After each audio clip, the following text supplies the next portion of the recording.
escalier, 20 cm aussi. Et il y a aussi ces deux.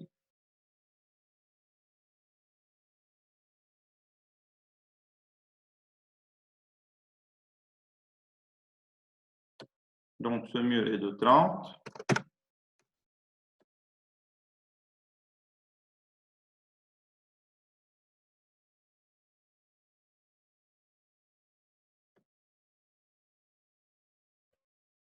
Donc, comme vous pouvez voir, il nous reste ce mur-là et on finit avec les éléments verticaux.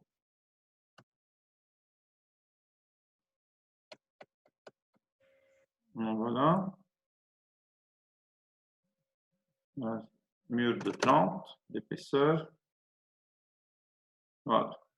Donc, en regardant, voilà, double-clic ou Alt-A, ça me donne Zoom All. J'ai fini avec, j'ai fait tous les éléments verticaux, j'ai bien modélisé tous les éléments verticaux.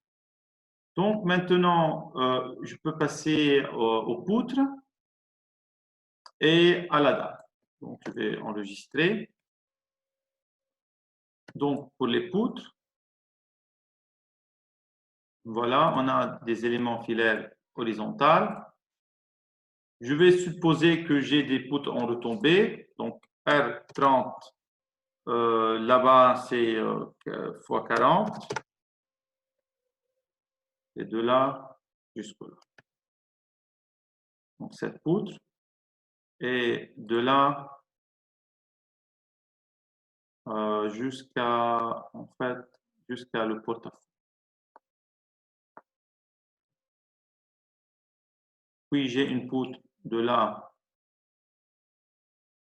jusqu'à...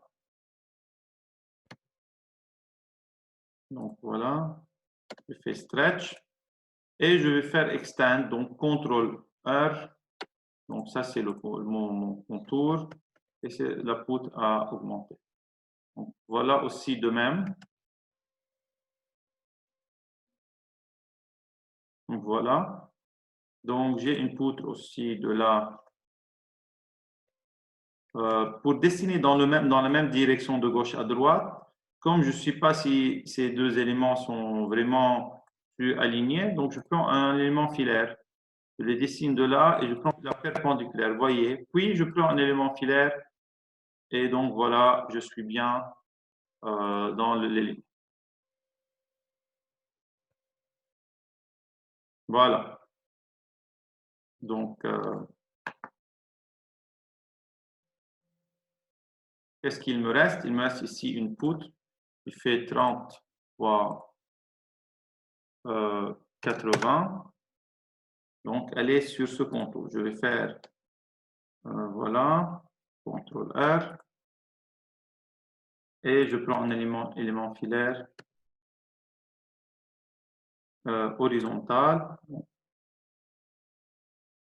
De là, de l'extrémité, désolé. Donc, il faut bien dire que ça, c'est l'extrémité. Voilà, j'ai pas pu détecter l'extrémité. C'est pour cela je vais prendre une ligne dette. Donc, de nouveau, je vais faire CTRL R. Donc, pour faire voilà. Et ça, c'est ma poutre de là jusqu'à là.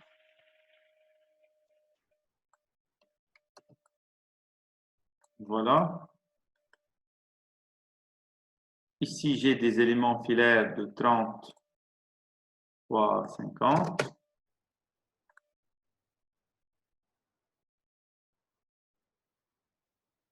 Voilà. Ici aussi de 30 jusqu'à 50. Donc, je vais faire perpendiculaire avec cette poutre. Voilà. Et encore, je vais voir comment modéliser cette partie. Comme vous pouvez voir, je travaille par pièce. Très bien. Donc, je vais prendre un élément filaire aussi de là et perpendiculairement à cette toile. Donc, c'est un élément qui fait 30 fois 50, par exemple.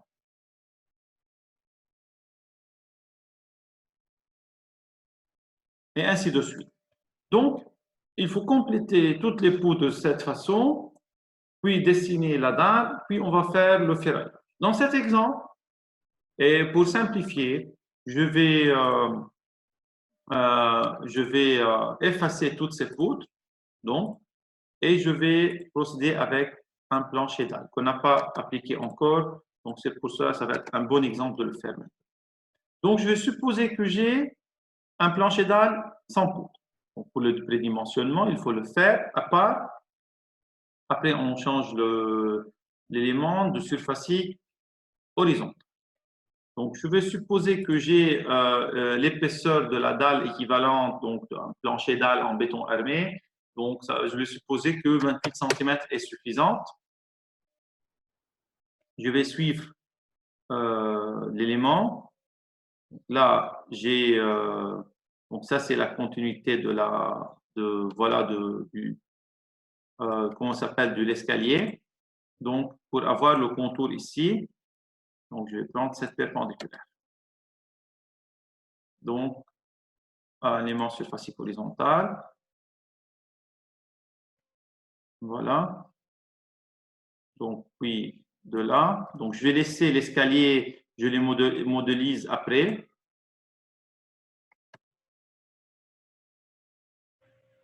Donc, l'escalier, je le modélise après. Voilà. Hop, j'ai fait une faute, je répète. Ou bien je le prends et on fait vide où il y a des ouvertures, c'est mieux. Donc, je reprends un élément surfacique.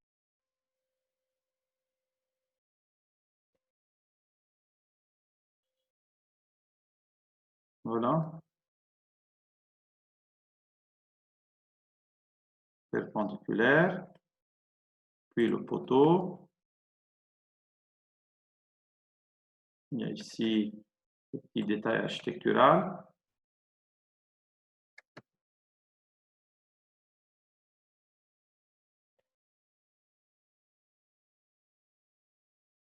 Voilà. Aussi un détail architectural que j'ai respecté.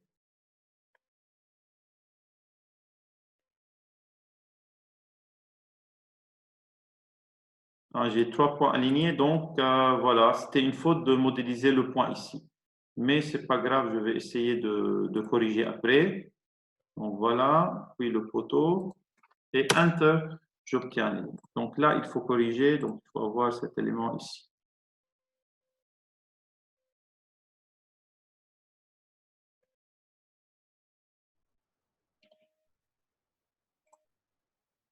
Donc c'est impossible de le prendre parce que ça va avoir des points alignés. Donc il faut reprendre. Malheureusement, il faut reprendre. Donc c'est pas grave, cette fois-ci on le fait vite fait. Élément surfacique horizontal.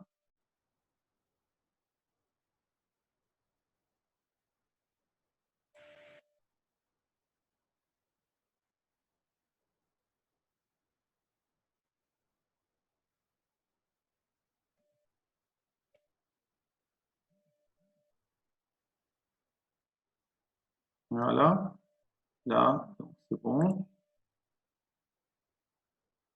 Il me reste un point, qui est celui-là, le poteau.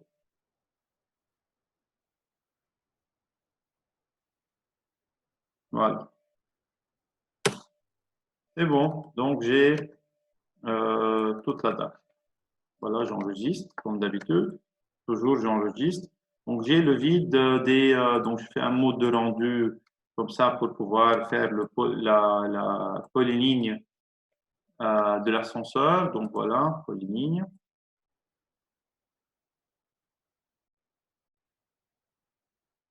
Très bien.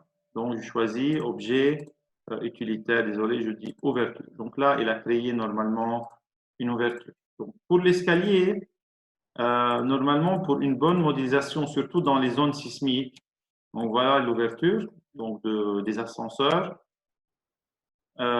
Pour une bonne modélisation concernant les escaliers, normalement, il faut modéliser les escaliers comme étant des ouvertures et mettre les charges dues aux escaliers en tant que G et Q sur le contour. C'est-à-dire, peut-être on a des voiles, des murs voiles, on met une charge linéaire qui est le poids propre des escaliers et la charge d'exploitation. Ou bien, si je n'ai pas ça, donc je mets les charges équivalentes sur les poteaux ou bien sur les poutres qui supportent les escaliers. Il est important de considérer la charge aux escaliers, mais de modéliser avec du vide. Pourquoi? Parce qu'en réalité, là, j'ai dessiné une dalle qui est continue au lieu des escaliers. Ça, c'est faux du point de vue sismique. Parce que lorsqu'on travaille en sismique, j'ai la dalle qui va travailler en diaphragme. En réalité, là, il y a vide parce que les escaliers, ils sont sur d'autres niveaux. Donc, il n'y a pas de transmission de charge au milieu des cages d'escalier. Donc, si je fais avec une dalle pleine, donc c'est bon du côté des charges, mais c'est pas bien du côté de comportement du diaphragme. Donc, il faut créer des vides et prendre la charge due aux escaliers comme étant des forces linéaires ou concentrées, ça dépend comment modéliser. Dans ce modèle, on ne va pas rentrer dans ce détail, donc on le fera après, ou dans d'autres matières, surtout en parasismique. Mais cette fois-ci, on est bien, on a modélisé la limite de la taille. Maintenant, j'ai fini cet étage, donc je peux mettre les appuis ou je peux monter en étage. Donc, pour les appuis, ça va être facile. On va choisir pour cet étage objet, appui rigide, auto, voilà. Donc, et le logiciel a créé automatiquement des appuis. On va rentrer après, donc on a vu comment faire des rotules et tout ça, on va reprendre ça dans le modèle. Maintenant, on est prêt à monter en étage. Après, je vais appliquer les charges. Donc, pour les charges, ce n'est pas difficile. Ou bien, j'applique les charges maintenant, donc peu importe. Donc, l'important que prendre ça en considération. Donc, comme vous pouvez voir, la dalle est modélisée comme étant une dalle surfacique, comme étant un plancher dalle, donc sans poutre. Il y a ici un appui linéaire qui est le voile, qui est un mur de sous-sol. Pour les autres, j'ai que des appuis qui ne sont pas continus, donc des appuis ponctuels ou bien des petits voiles de contreventement. Donc, dans la prochaine séance, chers auditeurs et étudiants, je vais faire un autre étage ou bien on se limite à cet étage. On va étudier le ferraillage, comment ferrailler cette dalle, comment trouver le ferraillage à X, à Y, niveau sub, niveau 1. On va rentrer dans ces détails. Je vous conseille d'ici, dans ces 2-3 jours avant la prochaine séance, de se pratiquer, de faire de la pratique concernant l'import de AutoCAD. Donc, choisissez n'importe quel projet que vous avez sur votre ordinateur. Préparez le fichier AutoCAD pour qu'il soit prêt pour être importé ici, c'est-à-dire les rectangles, mettre des diagonales pour les poteaux, mettre la ligne moyenne pour les voiles et faire et un peu ajuster la disposition et le contour de la dalle s'il y a lieu, donc de façon à avoir donc de prendre en considération les remarques que j'ai expliquées dans cette séance. Et puis, fait importer depuis Advanced Design de ce fichier DXF, attention, DXF, unité normalement utiliser le mètre, mais il faut absolument faire explode. C'est-à-dire, on ne peut pas avoir des polylignes, des arcs, des polylignes, ce n'est pas possible. Il faut avoir que des lignes. Donc, faire explode, vous pouvez importer vers ici. Et là, vous modélisez, donc vous pouvez voir que ça va être beaucoup plus facile. Et la prochaine fois, on va étudier le ferraillage, comment trouver le ferraillage d'une dalle, par exemple. Je vous remercie de votre suivi. À la prochaine.